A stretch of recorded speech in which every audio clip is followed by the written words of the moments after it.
jatuh, bangun, dan siapa yang bertahan. Sehingga saya berani bilang bahwa ketika Tidak bisa ikut digital bisnis yang memang itu tren, kita akan runtuh seperti Napoleon. Bismillah, Assalamualaikum warahmatullahi wabarakatuh. Hari ini langsung ketemu sama, ini suhu saya, guru saya sebenarnya. Filosofi bisnis saya agar nggak ngaco, itu selalu ke beliau. Masya Allah. Terima kasih. Pak Nawawi, Masya Allah. Teman-teman pasti banyak yang udah pada kenal beliau ya. Yang pertama, beliau itu sebetulnya banyak dikenal dua bidang. Socialpreneur dan entrepreneur. Nah, kita akan diskusi hari ini untuk menggali entrepreneur beliau.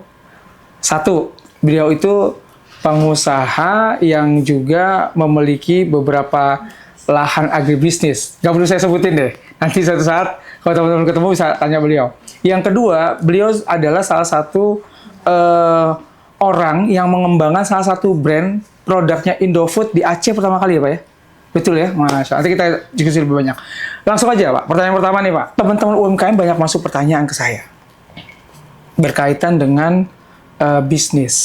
Dan mereka itu sering punya deadlock bisnis mereka itu stagnan, kemudian mereka mulai mentalnya down. Oke. Boleh dong Pak, kasih tips and triknya Pak ke teman-teman yang ada di depan sana yang lagi menyaksikan kita untuk hal tersebut. Boleh Pak, tips-tipsnya? Masya Allah. Langsung ke pertanyaan ya. Pertanyaan langsung berat, nggak pakai mukaddimah. Ya Bismillah.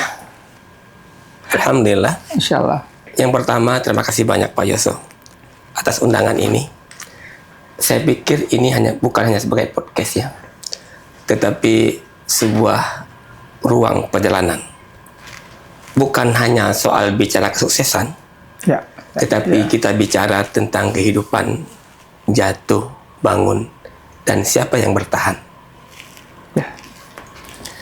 Adapun pertanyaan Pak Yoso terkait dengan teman-teman kita yang sedang semangat berbisnis, namun terkadang mental belum siap.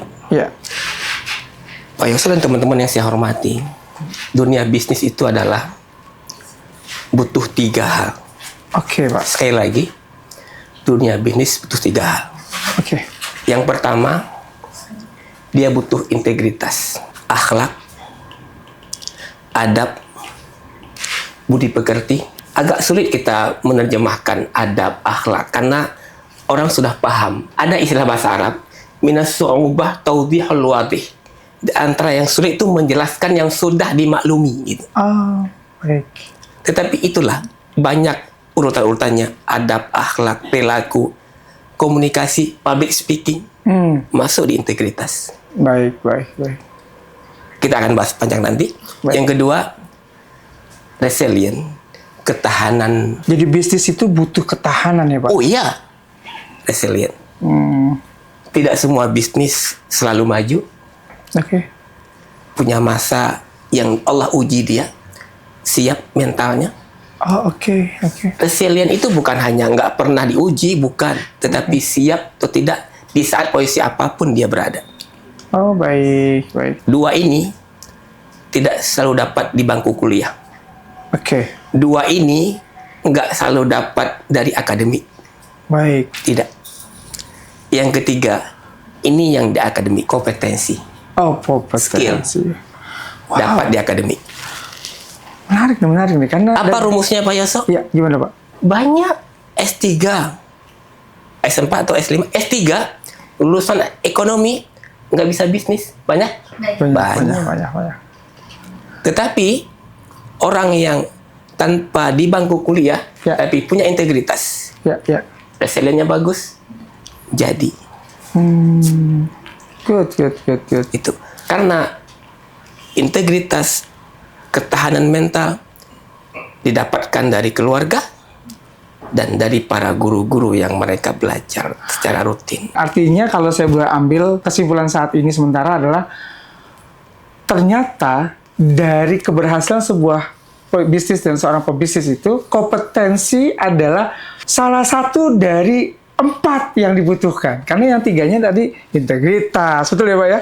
Ada adab, ada akhlak, dan itu attitude. Berarti kompetensi itu adalah hanya 1/4-nya ya dari itu.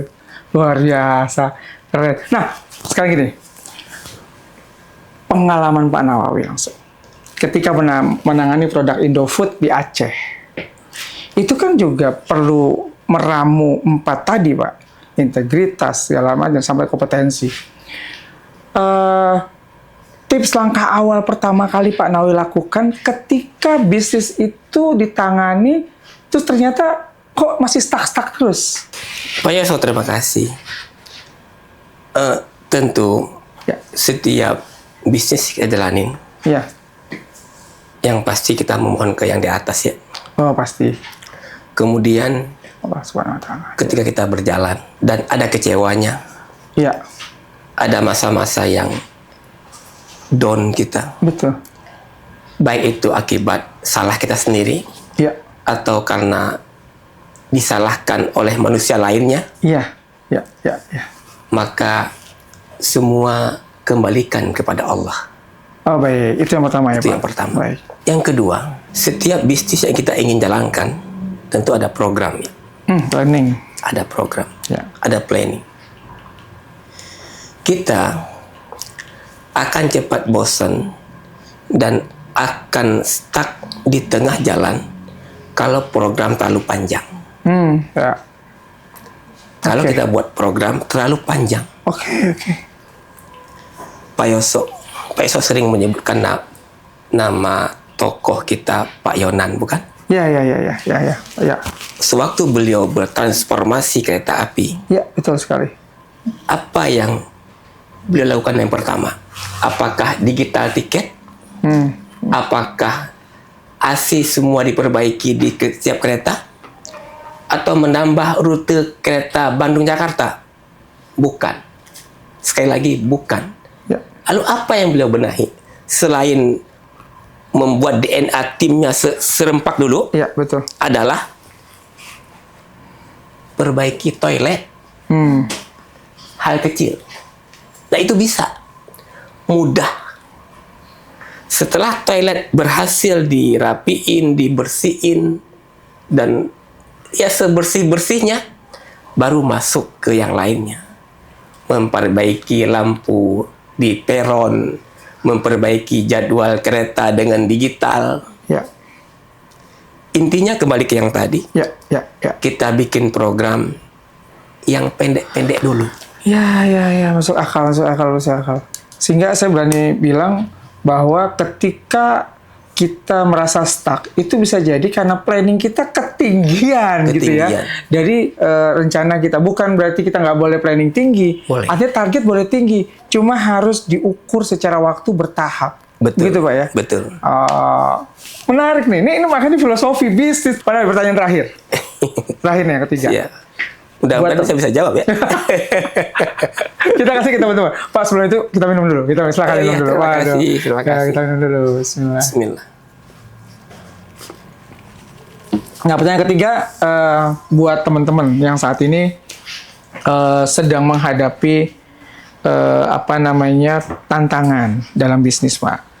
Kan tantangan bisnis itu dulu tantangan bisnisnya adalah kompetitor makin banyak.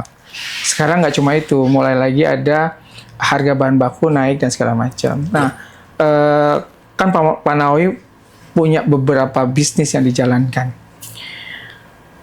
Kapan sih waktu yang tepat buat kita nih para pebisnis melakukan pivot bisnis atau melakukan variasi bisnis baru, Pak? Kira-kira momentumnya seperti apa dan kapan kita harus melakukan itu? Dan bagaimana biasanya? Ingin mengembangkan maksudnya. Betul. Mengembangkan dengan brand baru atau yang ada dikembangin? Mungkin bisa dengan pengembangan bisnis yang ada dulu. Ada dulu ya. Iya. Tayyib. Dunia bisnis sekarang era trust. Maka trust is the guarantee. Ya. Trust is the guarantee.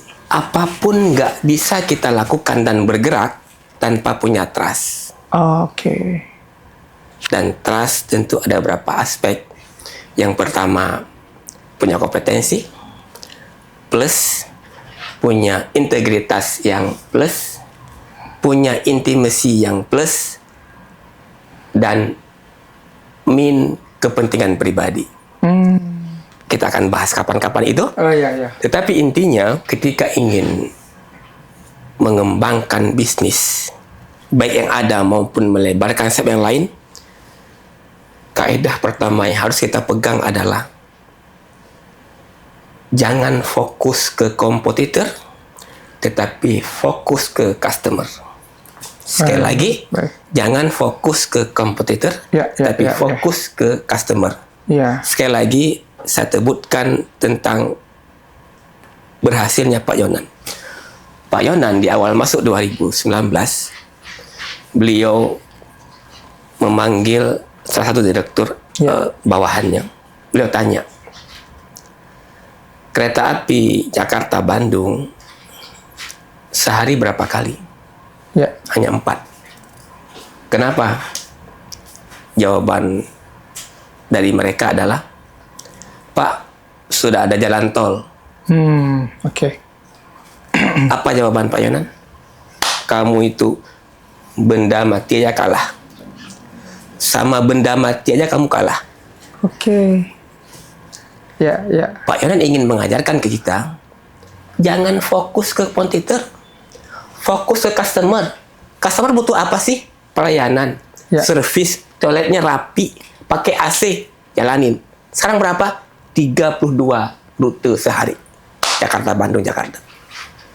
Oke.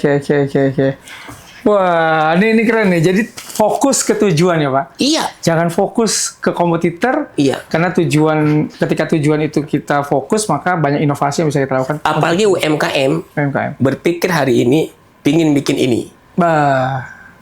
Pertanyaannya adalah, sesuai diinginkan produk itu yang diinginkan yang punya UMKM atau yang diinginkan customer? Iya. Kalau mau long term, cari apa yang diinginkan customer, bukan keinginan owner. Setuju. Nah, sekarang gini Pak, ini kan tantangannya digital. Ini yang keberapa pertanyaannya? Ini harusnya tadi yang terakhir, tapi ternyata ini pertanyaan banyak nih Pak, tambahan pertanyaan. Karena kita ketemu sama orang hebat, jadi kurang pertanyaan 3. Ini terakhir plus 1 Pak. Bicara tentang digital marketing dan digital business. Apa pandangan Pak Nawawi terkait sama digital business saat ini untuk pengembangan bisnis kita? Satu kalimat ya? Satu kalimat. Napoleon kenal semua ya? Napoleon Bonaparte. Betapa hebat dia menguasai Prancis dan beberapa negara lainnya. Dia runtuh karena tidak ngikutin zaman, yang artinya tidak ikut bertransformasi. Dia runtuh. Kita hari ini sehebat apapun tidak bisa ikut digital bisnis yang memang itu tren, kita akan runtuh seperti Napoleon. Masya Allah, terima kasih Pak Nawawi atas waktunya. Masya Allah teman-teman sekalian, ini golden banget, dan kita bakal ada free workshop online ya Pak. Oh iya, insya Allah. Nanti teman-teman akan kita share flyer dan trigger videonya. Pak Nawawi terima kasih, semoga Allah mudahkan Bapak, bisnis Bapak. Karena beliau selain punya bisnis, punya gym juga, dan segala macam, waktunya luar biasa. Dan juga menangani travel sekarang. Masya Allah. Makasih Pak Nawawi. Sama-sama. Terima kasih teman-teman sekalian. Assalamualaikum warahmatullahi wabarakatuh. Waalaikumsalam warahmatullahi wabarakatuh.